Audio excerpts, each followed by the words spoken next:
Okay, part two. We've had a little break. I'm Robert Kemper, and this is my life story. And part one was already given, of course. Okay, I find myself uh, ready to go into the military. I wanted to, as I mentioned earlier, I wanted to go to graduate school. I couldn't, and I had to go into the military. I'd been drafted, but I joined and I wanted to take the OCS route, Officers Candidate School. My brother was an officer. Most of my uncles were officers, some in the Second World War, and had distinguished them. All of them had distinguished themselves. Well, when I came back from Washington State as a smoke jumper and met with the recruiters, they gave me three choices. This was Vietnam time, and there weren't too many choices. My choices were to be an infantryman, an artilleryman, or a tank officer. And I had to make the decision in a snap. And I just quickly thought, well, I don't want to be a sitting duck in a tank. I don't want to be out on the front lines as infantry. I thought, well, I'll be in the background as an artillery officer. So I chose that. Then I got to basic training in Fort Leonard Wood, Missouri. Found out that artillery second lieutenants were what they called forward observers. And a forward observer is one that's out in front of the infantry calling in the shells. He's right up against the enemy. And the odds in Vietnam were a forward observer had 95% chance of being killed. So I was saying, oh my golly, what did I do? And went through basic training, and then I went through advanced training to learn the mathematics of artillery shooting. And just about a week or two before exiting AIT, or the artillery training, I was already at Fort Sill. I was going to go to Fort Sill to OCS, Fort Sill, Oklahoma. My orders changed, and they sent me to Fort Belvoir, Virginia, to be a combat engineer. They didn't need any more forward observers. And I said to myself, whew. Of course, combat engineering, combat engineers are, they shot too, but I would rather been that than a artillery officer. So I went to Fort Belvoir, and that's in Virginia. That's where my new wife lived, and of course she lived on the other side of the state. And the first 2 months of OCS, you basically live in a mud hole, and you're not allowed. You're allowed to breathe once in a while. You're not allowed to eat. You're not allowed to do much. It was pretty rigorous, and you don't have any privileges. So Eleanor and my friend Jim Greenlee's wife, Carol Greenlee, they were from Colorado. They didn't come up to Alexandria, which was close to Fort Belvoir, until my second 2 months of training. And they moved in, found a little apartment in Alexandria. I don't believe I had the privilege of going to that apartment till my last 2 months of training. And then I got certain weekends that I was able to go. Jim and I was able to go to the apartment and see our two spouses. They occasionally got to come to the base and see us, but we didn't have too many privileges. But looking back, I enjoyed OCS. I still remember going into OCS when they would tell us, okay, you guys look to your right and look to your left. And both of those guys won't be here at the end. And that was true. We lost at least half of the guys for various reasons. Some got sick, some just couldn't take it, some didn't make it. But I was able to come out of OCS in the top of my class. I was called a distinguished military graduate, and I could go anywhere I wanted to in the world. I had always wanted to go to Alaska. That's the big country where you got big animals. and I'd never been there, always wanted to go there, so I chose to go to Alaska. And I graduated in August, and I had to be up there at the end of September. Otherwise, I don't know if I could have wrangled to get into jump school. I would have liked to gone to Fort Benning to go to jump school, but and I'd have got the reason I wanted to do it because I'd have got $50 more a month, and I think the training would have been similar to what my smoke jumping days were. So I don't think it would have been any too much of a challenge for me, but I didn't get the opportunity to do that. And of course, maybe it was a godsend because as a combat engineer, I never ended up in Vietnam. They kept me in Alaska. The war was starting to wane down. They didn't need combat engineer officers, so they kept me in Alaska. Now, if I'd have been a paratrooper, maybe I don't know if they would have wanted me over there for that reason. I don't know. But I started working in Alaska with the engineering planning of the civilian Corps of Engineers, and we were doing engineering projects. And I'd had enough math and engineering type stuff that I could fit into that. And I got to travel all over the state of Alaska. I went out to glaciers and did glacier work. Went out to boat harbors. I went over and tried to stop the flooding on the Kuskokwim River in Bethel, Alaska, a variety of things. I was up at Point Barrow, I was down to Juneau, I was down on the Kenai Peninsula. So I got to see a large part of Alaska. I was up there for 3 years. And working for the Civilian Corps, being newly married, Eleanor and I would have a lot of time to go out on the weekends and fish and hunt and stuff like that. And we, as I mentioned, we drove up to Alaska from Virginia. It took us, I can't remember how many days, a bunch of days, and we drove up through Montana, up to Dawson Creek, Canada, through Calgary and Edmonton. Then we got on the Alaska Highway, which is 1,500 miles of dirt road. We camped our way up to Alaska, and we had just come from smoke jumping out west where we were out of doors, and Eleanor had grown up as what she called an indoor bathroom type wife. She didn't do stuff like this. I remember we were fishing out on Clater Lake. That's in Virginia. We were in a boat. This was before all of this, before we were married, and she caught a fish. It was a little bass. And we brought it out, and I said, "Okay, you take him off the hook. It's your fish." And she touched the fish, and she started crying because the fish was bleeding. So I had to dehook the fish, and of course we just threw it back. But so she wasn't used to this kind of stuff, but she learned fairly quickly. And later she said, "Well, I've become an outdoor bathroom type wife." From an indoor bathroom type wife.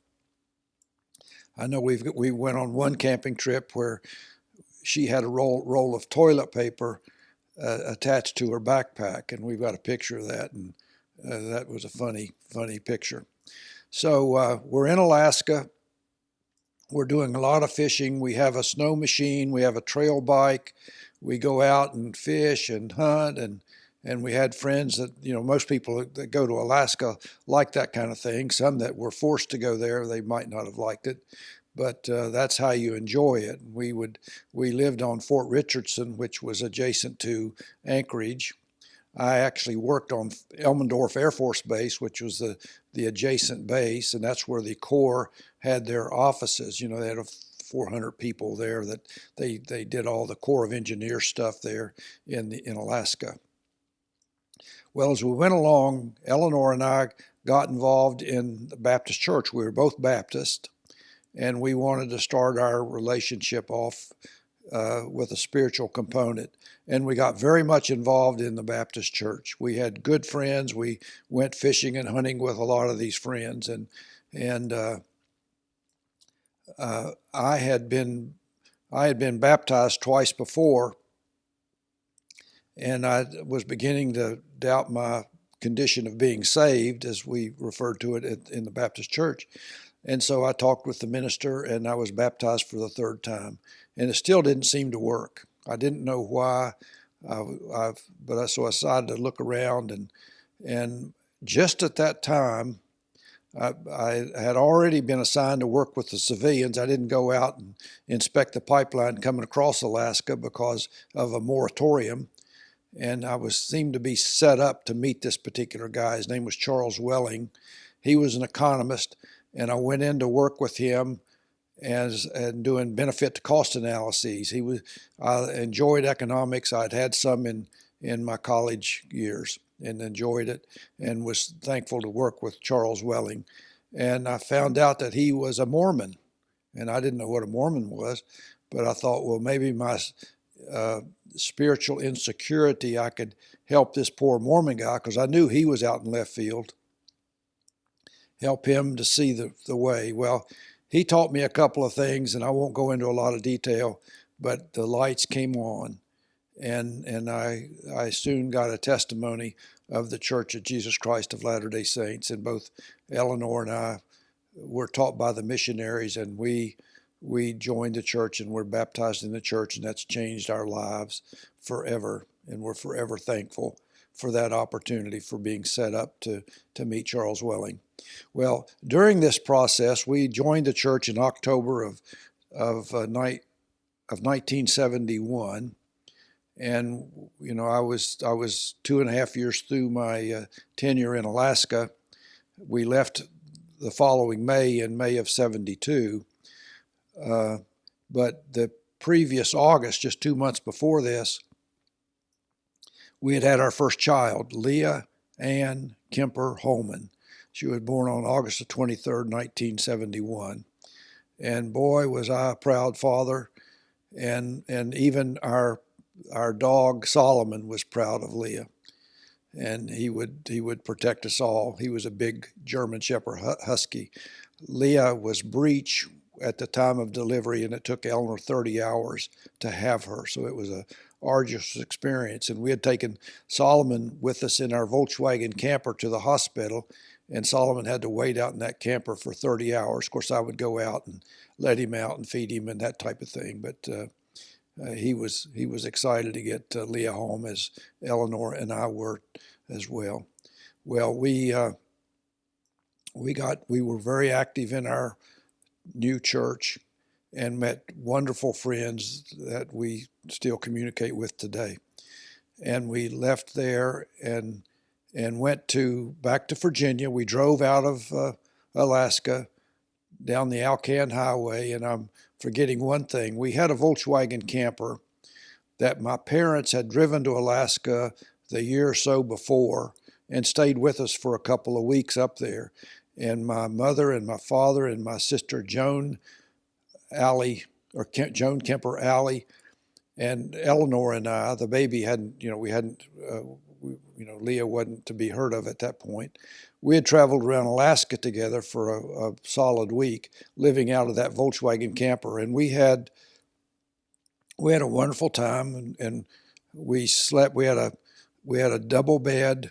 We had a bed over the front seats, and wait a minute. We had a pop-up camper, pop-up top. Someone would sleep up there. There was a cot that folded out in the pop-up camper part, and then there was a bed over the front seats. So two people up there, one in the pop-up camper, and then Eleanor and I in the double bed. And our dog Solomon we'd let him sleep outside most of the time. But the five of us and our dog went around, and we had a delightful time. And we went all over the place, from Denali to Valdez to across. We saw the Columbia Glacier in a ferry boat and a number of other things. We caught a lot of fish. We went down to Seward, Alaska, and we could go down there, and the military had a base there, or a recreational facility, and we would go there and rent inboard, outboard 24-foot boats for, I think it was $4 a day. Of course, this was 50 years ago. And then we would stay in Quonset huts at night, which were adequate. for $4 a night. So the cost of staying there for a week and fishing, basically we had a couple of military guys that would take us out, and they knew enough to show us where and how to do it. So we'd go out and troll for salmon, typically silver salmon. We'd go down there in August and September, and had a wonderful time. I remember when Eleanor was, the next year when Eleanor was pregnant with Leah, she was there maybe 10 days before delivery, I think that's what it was. And we were out in the boat trolling, and we were sitting there when the water was just almost still. You're just gently rocking, and it made Eleanor sick, and she fed the fish that day. But she went on after that to catch some fish even after that experience when we got to moving again. So we had some wonderful experiences in Alaska. Then we left Alaska, drove down the Alcan, went through across Canada, down through the Upper Peninsula of Michigan, down into Maryland to visit with Eleanor's uncle Bura and Aunt Hazel. And then we went on down to Rich Creek, Virginia, and Narrows, Virginia, where we were both from, and stayed a couple of days, and then teamed up with my mother and father and Joni. I had bought Dad's Volkswagen camper from him when he came to Alaska, and they flew out, and so I had that, and then he had bought another one down in what we called the lower 48. So we went off and traveled across the country through Tennessee and Texas, and went over to the Grand Canyon, and then came up through Zions Park and Bryce Park, and went to Salt Lake City, and up to Jackson Hole, up to Yellowstone. I mean, it took us, I don't know, 6 weeks or so to do this. And of course, we had Leah with us. And then we separated. My mother and father went back to Virginia, while Eleanor and I went down through Idaho over to Yosemite National Park, Sequoia National Park, on down to Los Angeles, and met up with her uncle and aunt, and stayed with them for about a week, and enjoyed the Los Angeles area. Went to Disneyland, and they had a jungle safari land where you drive through the animals, and the big animals, and we enjoyed our stay there. And then we left Los Angeles and drove back through Las Vegas on back up to Logan, Utah, where I had a stipend to go to graduate school, and I had the GI Bill, and I had a scholarship to write a thesis for the Forest Service, and we had bought a home when we went through Logan to Jackson Hole with my parents, and everything was set up for us. So when we came back, we moved right into our home. We had bought some furniture in Los Angeles and had it shipped in, so we were ready to go, and we stayed there for a year and a half. And our son, Robert Ernest Kemper Jr., was born in Logan the next summer, July the 23rd, 1973. And that next January, I took a job over in Wyoming. I started to work for the U.S. Economic Development Administration, and I was to bring economic development to the Arapaho and Shoshone Indian Reservation, Wind River Indian Reservation, near Lander, Wyoming. And I was there for about 6 months. And I was looking forward to the job, and I worked closely with the people out of Denver that were the Economic Development Administration folks. But I soon found out that the Arapaho and the Shoshones had been there, I don't know how many, 100 years or so, and they didn't like each other. They would not get along. So if I brought a project to the reservation that benefited one or the other group would fight it. So in my activities, I met a guy named Larry McDonald from Casper, Wyoming, who was a new executive director of Wyoming Industrial Development Corporation. And their charge was to finance projects in Wyoming that helped invigorate the economy. Wyoming's economy was mineral based, mainly oil and gas and coal and uranium. Wyoming at the time was the second largest uranium producer in the United States. I think they were fifth in oil production, and we flared off gas. Gas wasn't important in those days, and coal was huge. We had the coal Powder River Basin that was stoked with 100-foot seams of coal. And what you would do is you would strip off the top 100 feet of dirt and then have big shovels, etc., and just dig out those 100-foot seams of coal. And then when you're done, you put the dirt back. And of course, they had to do it environmentally proper and all of that. So you'd spend $100 per acre to return it to $30 acre land. So it was kind of ludicrous, but that's what you had to do. But that's going on today. That's been going on since I was there, and it had gone on, it had started just before I got there. So Wyoming is a big coal producing state. I don't know how much they produce now. I don't, what's going on with the environmental movements. But my job with the Wyoming Industrial Development Corporation, we would have the opportunity. We work with the banking community, and our marketing efforts was to go out and meet all the bankers and get to know them. On our board of directors were many of the larger bankers in the state. Another director was the governor of the state. So we got to meet the top people in the state of Wyoming. It was a great job. I enjoyed it. I'd probably still be there today if the economy hadn't failed in the early 80s. But so this went on from the early 70s until I was there till 85 or so, and I had fun, and I got to be a real estate specialist where I would go out and build a building for a company and then lease it back to them. And so I developed some relationships of people in Salt Lake City that were builders, and sometimes they would find a tenant. Sometimes we just build a building for an oil company and lease it back just for the income. And with the oil back in those days, oil was and gas were big business in Wyoming, and it was common knowledge that oil was going to $100 a barrel.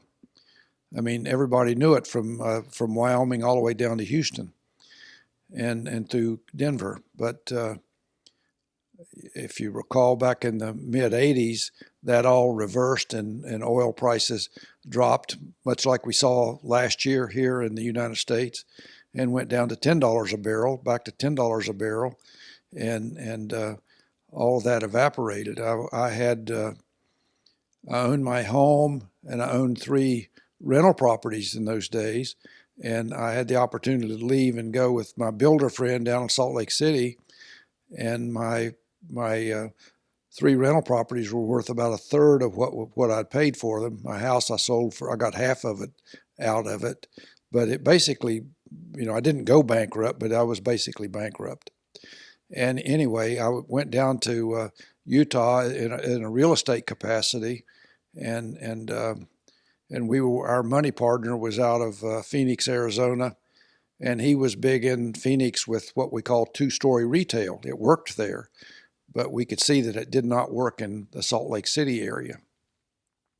I even took my friend over to a seminar in Denver, Colorado early on my experience there, and they said, don't build 2-story retail, don't work. Well, we tried to do it and it didn't work, and so that didn't last too long, and so I came back to North Carolina, and I worked for my brother-in-law, Hal Prilliman, running a chemical plant. I was a manager of a chemical plant in New Bern, North Carolina, and it was on, it was going down for the third, a dying man, the third time down, you don't come back up. Well, that's about where it was when I found it. And a year later, I had it, revived, and it was working well. I had to reposition a lot of the workers and go out and get chemical contracts, and did that. Well, my brother-in-law Hal had just retired, and his company, the Furman Chemical Company, he had sold it a couple years before to a company called Ellis and Everard out of London or somewhere in England. And the president of the company and Hal hated each other. Well, as soon as Hal left, and this guy knew who I was, that I was running this chemical company, he fired me. And I just made more money in that previous month or two than they had ever made out of that thing. But so I told Hal, look, they fired me, and so I was out looking for a job, and Hal went to the chairman of the board and said, look, if you don't fire that guy, I'm going to sell all of my stock. And they fired him. So he ended up shooting himself in the foot. And they said, well, I could go back and take the job. Well, I was, that had disrupted things. I'd already been over in Charlotte and found a banking job. So I went to Huntersville, which is outside of Charlotte, and started working for First Union, which back in those days was a larger bank.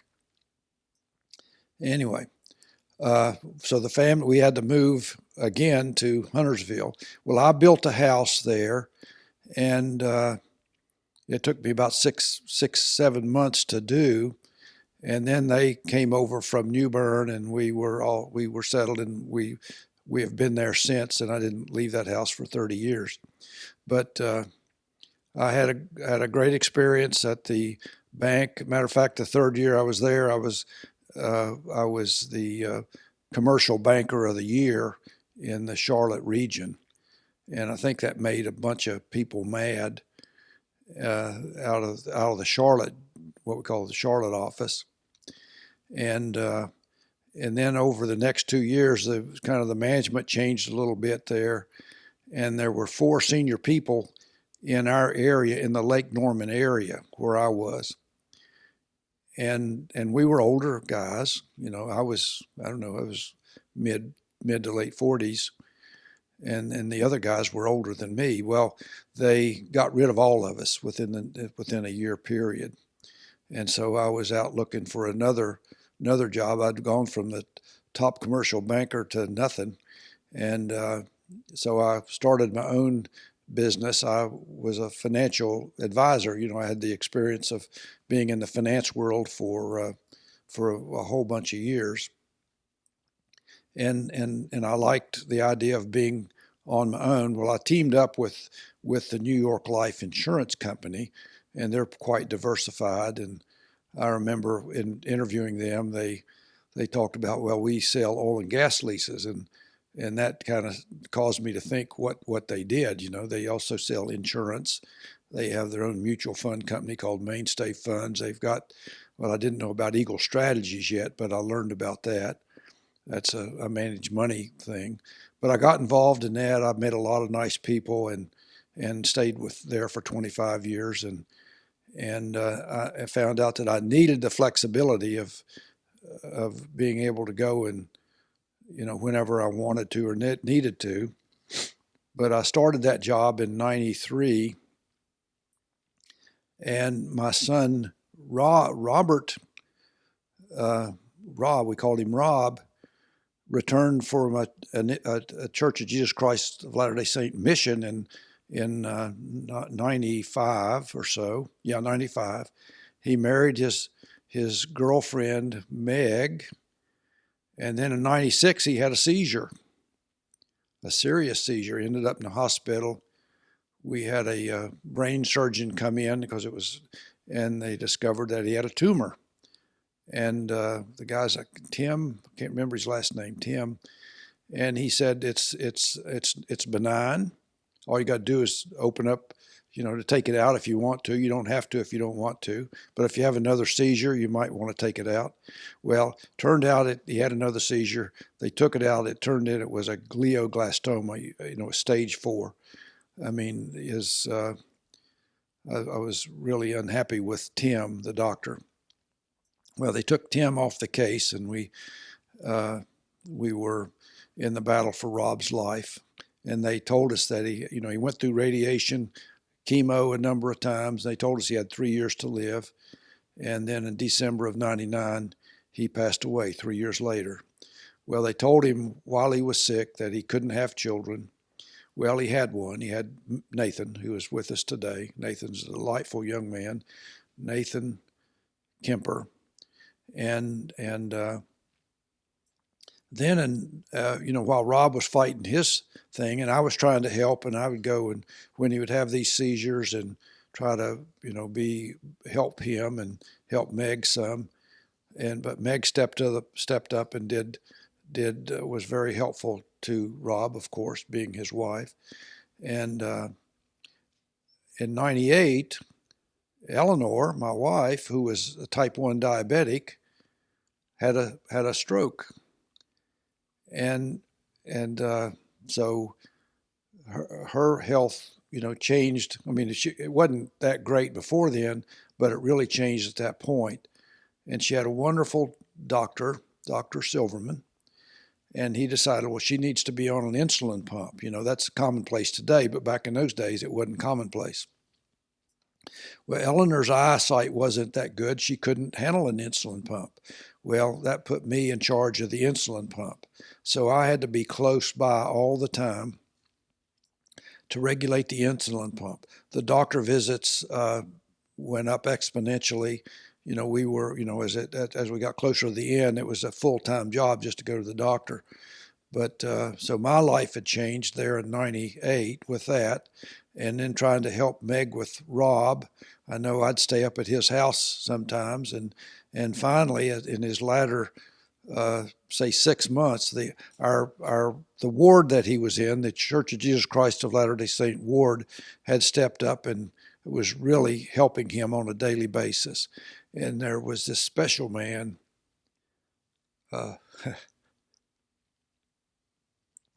my soon-to-be father-in-law, which I didn't know, Ralph Shipp, would take Rob to his chemo visits, would sit with him, and was a great caregiver to my son Rob.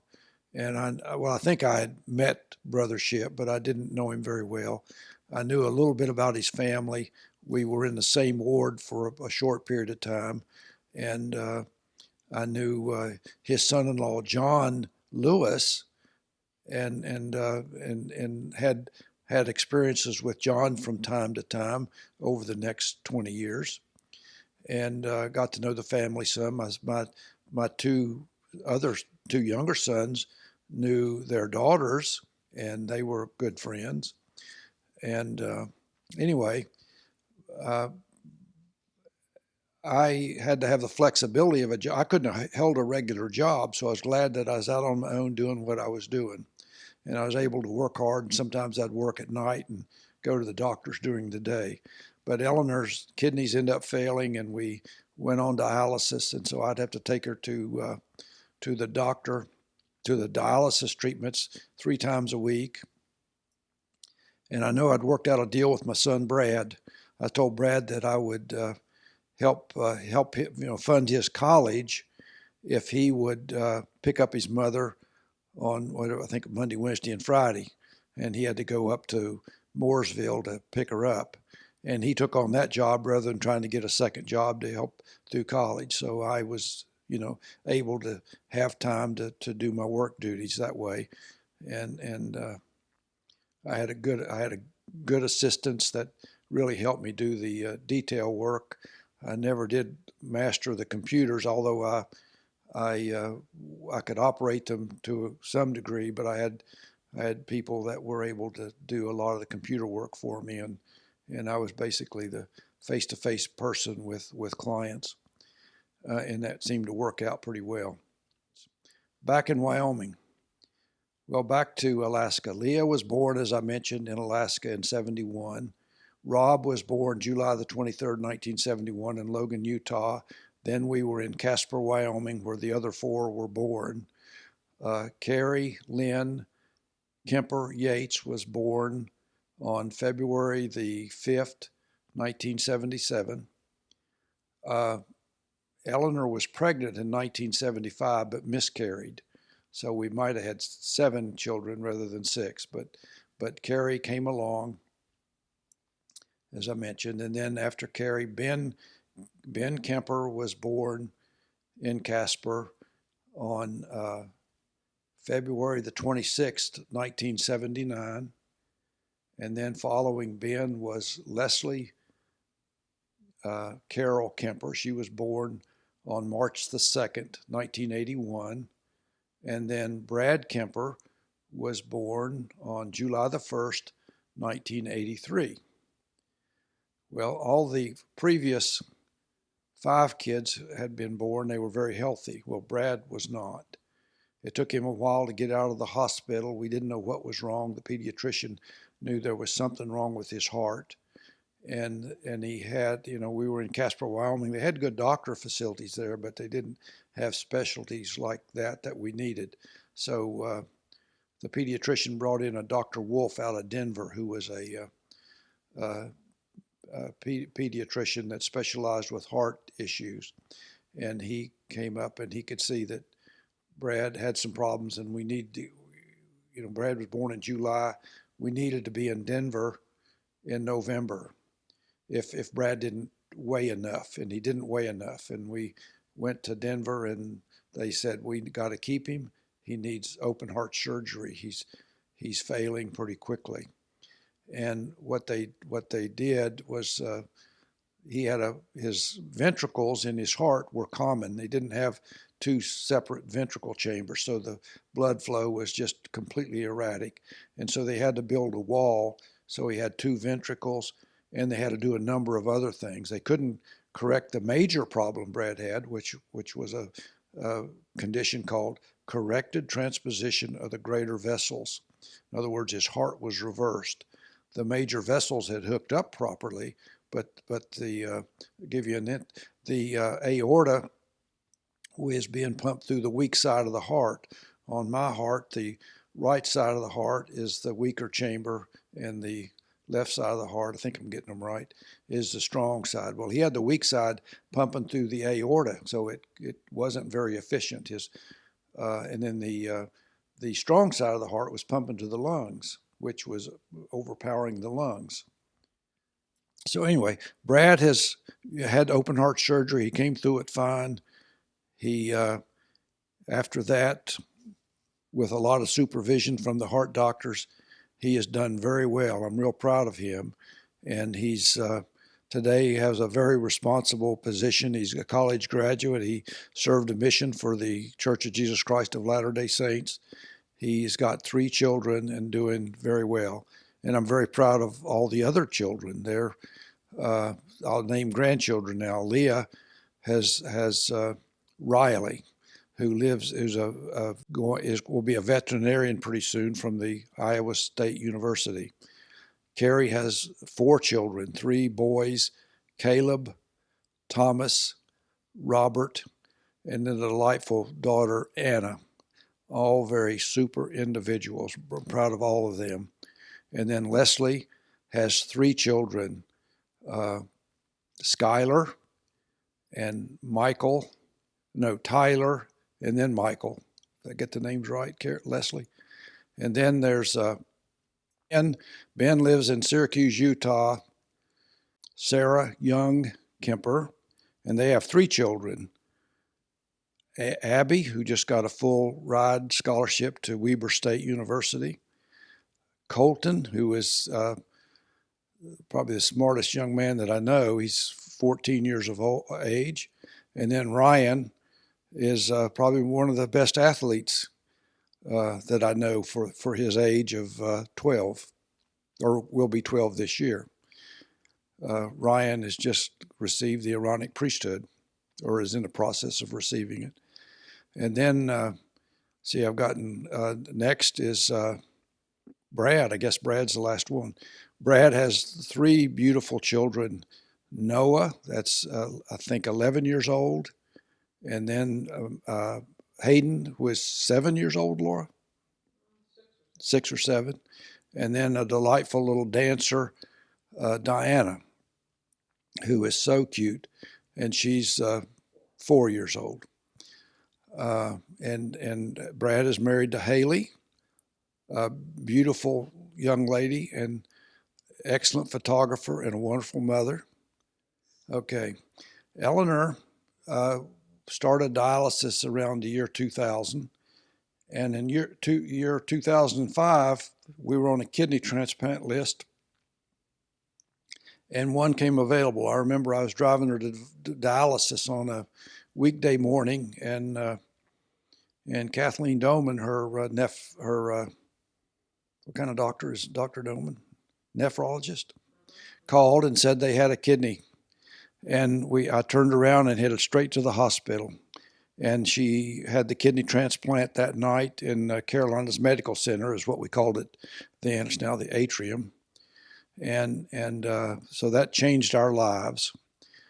Previous to that, we had made a few trips, Eleanor and I, to Idaho and Utah and some other places, but we'd always have to engineer a dialysis center. We had to go there, and so she could continue to have her dialysis treatments every other day. So that always kept us going. We got used to that kind of a life, but I know she got tired of it. It was really hard on her. And so this kidney transplant with a healthy, probably mid-40s person that had a car accident, we believe. They wouldn't let us know who it was, but I think I'd read about a accident in Charlotte area that particular day that the lady died, and we were lucky to get that kidney for Eleanor, and that kidney functioned very well for the rest of her life, for Eleanor's life. Well, she's still a type 1 diabetic. I am the insulin pump guy, and we had lots of challenges between then and 2016 when she passed away. So we were close to home most of the time.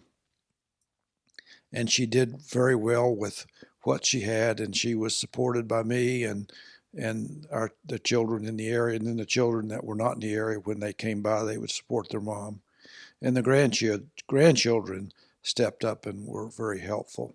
I know for a period of time, Eleanor and I were the guardians to Caleb and Anna, and we enjoyed them in our home for the 4, 5, 6 years under our guardianship. But they graduated and went back to their mom, and I think they were happy. They didn't like, I was maybe a little bit rigorous on discipline. Not that I gave them spankings or anything, but they liked a more freer lifestyle that their mom afforded them. But yeah, she had been on hospice for a couple of weeks. It went quickly. I was so surprised. I was used to us kind of going through these things and continuing on, but this ended so abruptly that it really it was hard on me. Even though I knew it was coming, I just didn't expect it at that point. And I know my daughter Carrie, who had lived with us prior to that, said, "Well, Dad, I'm moving out." And I said, "Well, after Eleanor died," I said, "Carrie, won't you stay around a little bit longer? I just needed I needed somebody to be around." And she did. And then not too long, my son Brad moved in to our home. He had sold his home and was in between homes. And so we had a full-time bunch again. And so, and I was, at this point in my life, I was working out of my home because I had to be close to Eleanor. And I had an assistant that was excellent. She took care of all the details, and so I could work very little and keep the business going. Anyway, after Eleanor passed away, my oldest daughter Leah, who lived in Winston-Salem, I had Leah engineer her time so she could take a couple of trips with me. So we went we went up to Palmyra, New York. That's a Church of Jesus Christ of Latter-day Saints historical area, and we toured the facilities in Kirkland, Ohio, and we went over to see my first cousin and her son, Susan Curry, and lots of other things while we were up there. And then we saw some of the Curry residents as we drove up through West Virginia, and we had an enjoyable trip. But still, I was after I got back, I was still having a tough time. I was a temple worker. Well, wait a minute. I hadn't started at work in the temple yet. I would go to the temple, one of our Church of Jesus Christ of Latter-day Saint temples, and kind of for some spiritual relief or help, and then I got the opportunity to be a temple worker, so I went down to the temple upwards to 3 times a month, and that was very helpful. But I was still kind of like a ship out of water, and a lot of people knew it. And a friend of mine, Josie Mabry, mentioned to a friend of hers, and her name was Laura Lewis. And she told, because Laura had just lost her husband, John Lewis, and John was a friend of mine. He had helped Caleb and I with an Eagle project, and so I worked closely with John, and I'd been associated with him with other things in our church over the years. I'd known him since 1995, and we're now 20 years later. And I knew other members of his family. I knew his wife, but not very well. I think I'd spoken maybe 2 sentences to Laura over the years. But when John passed away, I went to his memorial service and had a chance to speak to Laura and her family, and that was, I could tell that was really hard on her and her family. And then when Eleanor died, Laura came to Eleanor's funeral, which I greatly appreciated. And she said to me, how does it feel to be we're in the same club? And I thought about that. Well, that was in June or July. The funeral was held on July the 2nd, I believe, of 16. Well, fast forward to 2017, when Josie Mabry suggested that Laura touch base with me because I was having a tough time. And Laura did. She texted me, and she had a picture on her text that showed her with an AR-15. She had been out to a gun range, which was on her property. She and John had purchased a farm up in Lenoir, North Carolina. I knew about that. I think maybe some of my grandchildren had been up there, and they invited children to come up and do the zip line, the gun range, and they had other things. John was very forward in taking care of the youth and providing opportunities for them. He was a great guy, always at scout camp with the kids. Anyway, so I saw that picture of Laura, and I just noticed what a beautiful young lady she is. And she said, well, if you need some help, and she said some other things, contact me. And I kind of, again, I'm technologically challenged, and evidently I hit the thumbs up button, and my response to her was a thumbs up. And she said, well, enough of that. I guess he doesn't want my help. But the next day I texted her back. I didn't realize I'd done the thumbs up thing, and texted her back and appreciated it and said, well, I'd love to chat with you. And so we set up a couple of phone calls, and she was so helpful, and I greatly appreciated that. And I could tell, more so of what a special lady she is. And then we had an opportunity. She was down in Charlotte helping her daughter out, and her daughter lived in North Lake Mall area, which wasn't too far from my home. And Laura, on a Tuesday evening, she had something lined up with another guy, and something happened that it didn't work. And so she was thinking, well, Bob just lives up the road. I'll just see if he wants to meet me at Panera Bread, and we can chat. And of course, I jumped at the chance to go to Panera Bread. I didn't know I was second fiddle, but I went down, and we had a delightful evening and talked for a long time at spot number 41 at the Panera Bread at Lake Norman, at North Lake Mall. And she mentioned, if you're ever up in the Lake Norman, up in the Lenore area, won't you stop by and I'll show you my place? Well, that was kind of an opening for me. A beautiful, available lady that I kind of knew and just knew of the family, and just wow, what an opportunity. So I engineered a business trip up at Hickory. And I called her and I said, well, Laura, I've got this business trip. I'm going to be close by. I had engineered it and said, maybe I could come up. And she said, well, Tuesday, the grandkids will be by. Well, I didn't want to see the grandkids. I said, well, I can't come on Tuesday, but I can come on Thursday.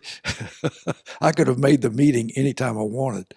And so she said, okay, we'll do it Thursday. So I came up and to see her on, I think it was Thursday. And I said, I'll take you out to dinner. Well, we went to 1841, a restaurant in Lenore. And we were talking about a number of things. And of course, we had talked on the phone several times. We had met the Panera Bread, and I was getting to know her some, and she me. And she said to me, well, Bob, she could see that I was, I was troubled a little bit. I think you need to get yourself a wife. And I said to her, and I'm not a very forward type of guy. And I said to her, I looked at her square in the eye, I think I already have. And she was shocked and said, well, I don't think I'm ever getting married. And so, Cupid, I just got shot through the heart the wrong way.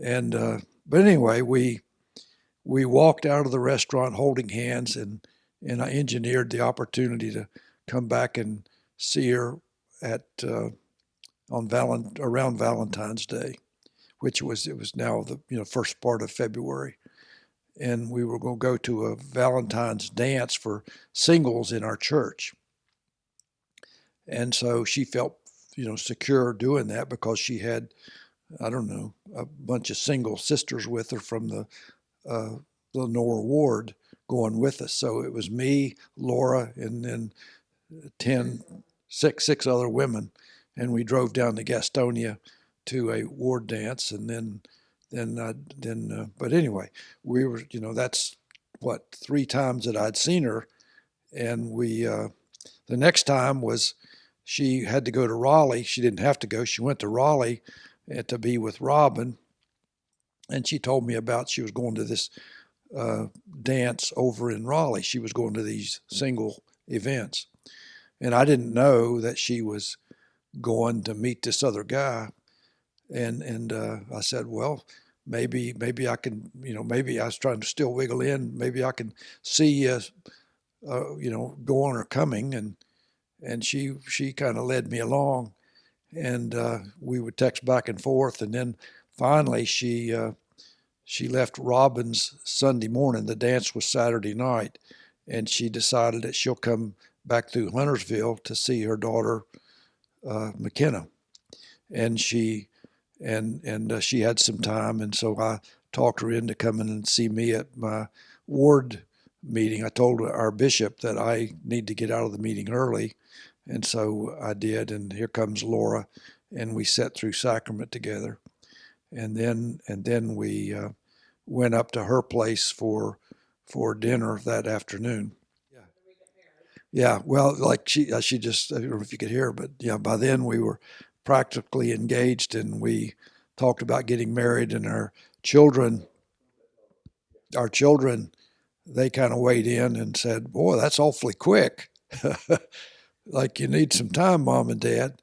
And so we I didn't want any time. I knew enough about her that I was ready to to go, and I think she was thinking that way, but we held off until May. We had made the announcement in March, was it, sweetie, that we were going to get married in May. My kids wanted me to wait a year. I don't know what a year would have done to help me. They also wanted me to date other women. I didn't have any desire to date other women. I didn't think it would be fair to date other women to the women, and so there wasn't any hesitation on my part. So we got married on May the 6th that year of 2017, and it's been a glorious time in my life. It's in my mind, we're inseparable. We don't go anywhere hardly without each other, and I can't say enough about this woman. She's beautiful, she's talented, she's smart, she's organized, she's I don't know, she's just completely wonderful, and I love her with all of my heart, and thank God every day that she has come into my life, and this past week we've just buried her father, Ralph, who lived with us, and Laura is a nurse, and just watching her operate with her nursing skills is, I've been around nurses with Eleanor, but Laura, wow, to have your own private nurse 24/7. Her dad was a lucky guy, and he wanted to go upstairs, as he put it. He'd been wanting that since his wife Patsy had died 11 years ago, and so he was excited. He was, come on, let's get this thing over with, type of attitude. And Laura was so wonderful to him, and then Laura was joined with the last several weeks of his life with her sister Robin, coming down from Maryland, and her brother Craig, who is responsible for this video. Craig is an expert in videos and knows how to do all the fancy things that we need to do. We're going to put some, what's the term? We're going to bring in some pictures.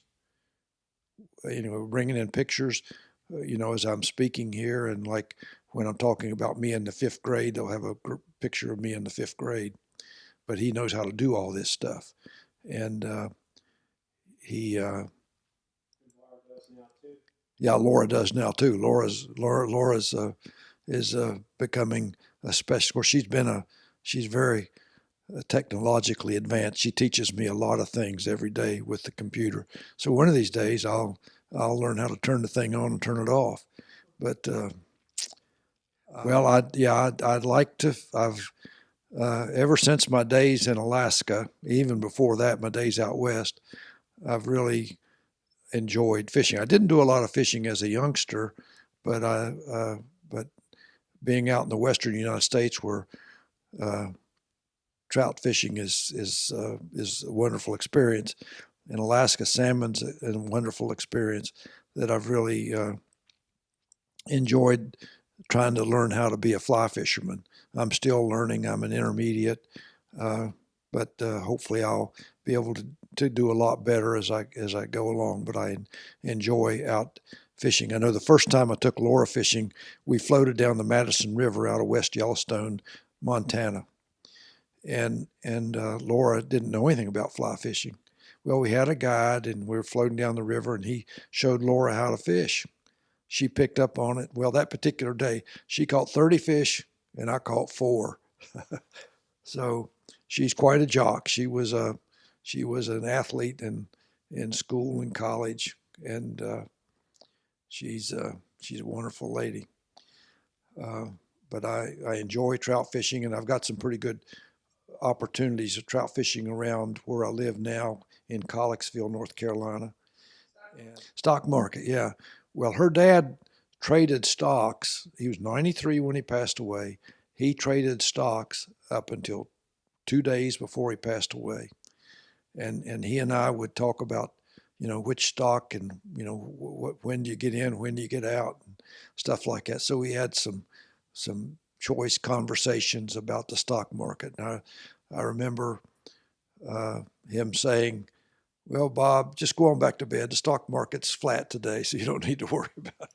So we had some nice times. He was a wonderful guy and fun to be with, always making you laugh, even up to the last moment. He was quite.